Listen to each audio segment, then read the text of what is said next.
welcome. Thanks for joining me in this discussion. You might be joining because you've seen the previous ones or you've clicked on this one randomly. However you got here, awesome.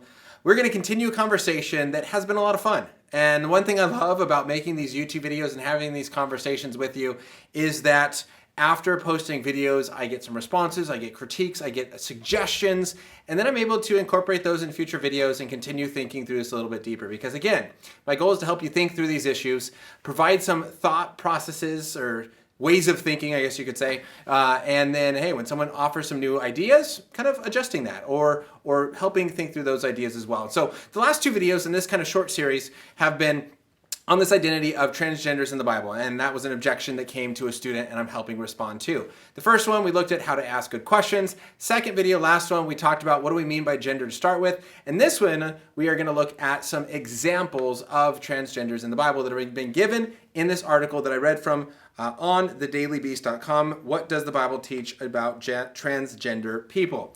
I also got some comments from the last video that we are gonna include. So I'm trying to get through as much as I can from what I was planning to talk about, as well as some comments that came in. So some examples.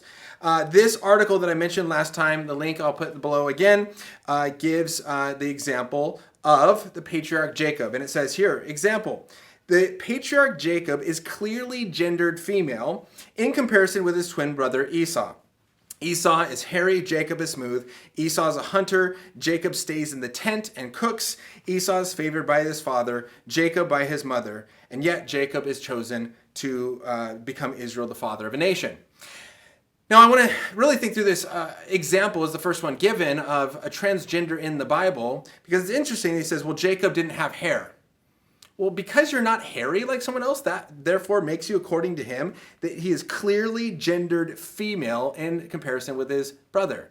No, just because you're hairy doesn't make you female. Again, he defined gender as what's between your ears, not what's between your legs, your thoughts, not your biology. There's nothing that clearly shows that Jacob identified as female. And so to say that he is gendered female doesn't fit here. Now, another part he goes on and says, well, maybe he's at least gender non-conforming. Now, I don't even think this matches either, but if he's going to say, well, here's what men normally did, and Jacob did not do that, okay, I could grant that Jacob didn't go along with the normal social constructed ways in which men should act. But again, as I mentioned in the last video, those don't define your gender. These socially constructed things like boys like blue and girls like pink doesn't mean that if a boy likes pink, therefore he is a girl, right? We recognize these are social constructions. There's nothing inherent about gender in a color, and therefore liking a color does not make you something different. And so I think it's interesting here in this article, at least, he talks about Jacob being gender non-conforming, not conforming to what the culture should expect him to be, but then also saying that Jacob is clearly gendered female because he cooks, he's not hairy, and his mom loves him. And he loves his mom, he's close to his mom. Right? Again, this is hard to say, look, because he cooks, therefore he's female. Maybe gender nonconforming. I don't really agree with that one either. But he goes on to say, Deborah, a judge, second example. Deborah the judge performed a male societal role. No, that is true in some sense as well. But why did she perform that role? She performed it because the men who were supposed to be doing it weren't doing their job, and so Deborah stepped in. And what this goes to show is that there is a God-given designed gender roles, things that men and women should and should not do. And I'm not going to go into all these, but we see this throughout Scripture. And this is going to come to the last point I'm going to discuss at the end. A comment that came in on Twitter regarding this was that a eunuch is an example of transgenders in the Bible. Now, a eunuch is a biological male who has been castrated and performed certain tasks. And this individual said that this is an example of transgender in the sense that this is a third gender or a third sex and that it doesn't fit male or female.